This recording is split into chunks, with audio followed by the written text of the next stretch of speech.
नमस्कार, न्यूज़ 18 में स्वागत है आपका। मैं हूं आपके साथ सुहानी मलिक। यूपी में सपा के लिए एमवाई फैक्टर हमेशा कारगर रहा है। चुनाव कोई भी हो, मुस्लिम और यादव हमेशा पार्टी का कोर वोट बैंक रहा है। 2024 से पहले अब अखिलेश यादव पीडीए यानी कि दलित, पिछड़ा और अल्पसंख्यक के मैदान में है। यही वजह है कि मुस्लिमों में पिछड़े वर्ग पसमादा पर ज़्यादा फोकस कर रही है और यूपी में अगर हम बात करें तो लगभग 20% यानी कि 19.6% यहाँ मुस्लिम आबादी का बड़ा हिस्सा पिछड़ा वर्ग यानी कि पसमादा का है। अगर बीजेपी, बसपा और एआईएम के बीच ये समुदाय बटा तो सपा गठबंधन के लिए मुश्किल खड़े हो सकती है। ऐसे में मुस्लिम वोटर्स का बिखराव रोकने के लिए अखिलेश यादव ने पसमादा मुस्लिम को लेकर नई रणनीति तय की है। वजह यह है कि बीजेपी पसमादा की तरफ अपना फोकस कर रही है। सपा की अल्पसंख्यक सभा में बीजेपी को बेनकाब करने का ब्लूप्रिंट तैयार हुआ है और जल्द सपा शहर शहर पसमादा सम्मेलन करने की तैयारी में है।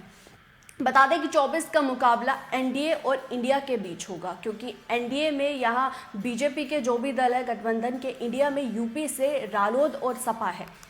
अल्पसंख्यक समुदाय को जागरूक किया जाएगा। उत्तर प्रदेश सहित देश के सभी राज्यों में अल्पसंख्यक नेताओं को इसकी जिम्मेदारी सौंपी गई है। साथ ही मुस्लिम वोटर्स को यूनाइट करने के लिए शहर शहर सभाएं की जाएगी और बीजेपी किस तरीके से मुस्लिम समुदाय के खिलाफ नीतियों को लेकर आ रही है ये लोगों को समझाया जाएगा। साथ ही बीजेपी शासन में मुस्लिमों पर हुए अत्याचार का मुद्दा बनाया जाएगा और सपा अल्पसंख्यक सभा में आए जिलों के नेताओं ने अपने अपने क्षेत्र में हुई पुलिस कार्रवाई के बारे में राष्ट्रीय और प्रदेश के नेताओं को बताया।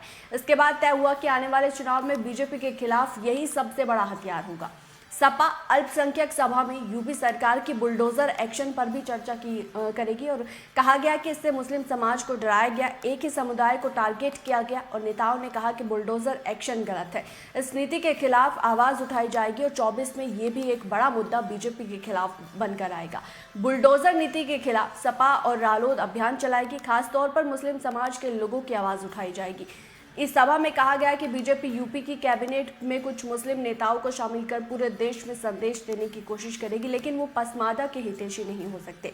जिस तरीके से पसमादा मुस्लिम को लेकर बीजेपी अभियान और चुनाव प्रचार के दौरान ढोल पीट रही है, इसके पीछे सच्चाई कितनी है वो इसका इस्तेमाल करना चाहती है। इसलिए मुस्लिम नेता जिलेवार पसमादा मुस्लिमों की सभाएं करेगी।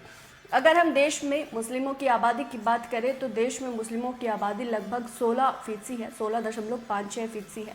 अगर यूपी में अगर सिर्फ यूपी की बात करें, यूपी में करीब 20% यहाँ मुसलमान हैं और देश के किसी राज्य में ज़्यादा मुसलमान हैं उसका हिसाब से असम, बंगाल और केरल के बाद यूपी आता है। असम में 34%, जम्मू कश्मीर में 68%, केरल में 26% और बंगाल में 27%, यूपी में 20%।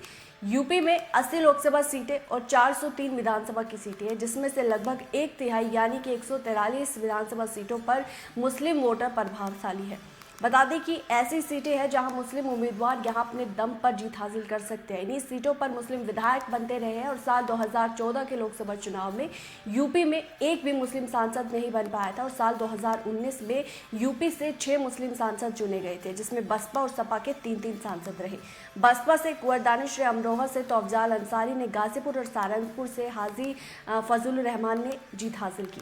वहीं सपा से आजम खान ने रामपुर से, शफीकुर रहमान ने संभल से और डॉक्टर हसन ने मुरादाबाद से। हालांकि 2022 में आजम खान ने रामपुर सीट से इस्तीफा देने के बाद उपचुनाव में बीजेपी को यहां इस सीट पर बीजेपी ने कब्जा कर लिया था। अब आपको समझाते हैं कि आखिर पसमादा मुस्लिम होते कौन है। पसमादा का मतलब है वो लोग जो पीछे छूट गए, दबाए गए या फिर सताए गए। भारत में रहने वाले मुसलमानों में 15% उच्च वर्ग के माने जाते हैं, जिन्हें अशरफ कहते हैं। इसके अलावा बाकी 85% अर्जाल असलाफ मुस्लिम पिछड़े हैं, जिन्हें पसमादा कहा जाता है। आंकड़े बताते हैं कि पसमादा मुस्लिम की हालत समाज में इतनी अच्छी नहीं। ऐसे में 24 को लेकर रालोद सपा, जो कि इंडिया गठबंधन का जो यूपी है उसमें अहम हिस्सा है, और अब देखना होगा कि ये दाव जो सपा और रालोद ने चला है ये 24 में कितना कारगर साबित होगा। लेकिन इस रिपोर्ट पर आपकी क्या राय है, आप क्या समझते हैं, वो ज़रूर कमेंट बॉक्स में बताएगा। मेरे साथ फिलहाल इतना ही, मुझे दीजिए इजाज़त। नमस्कार।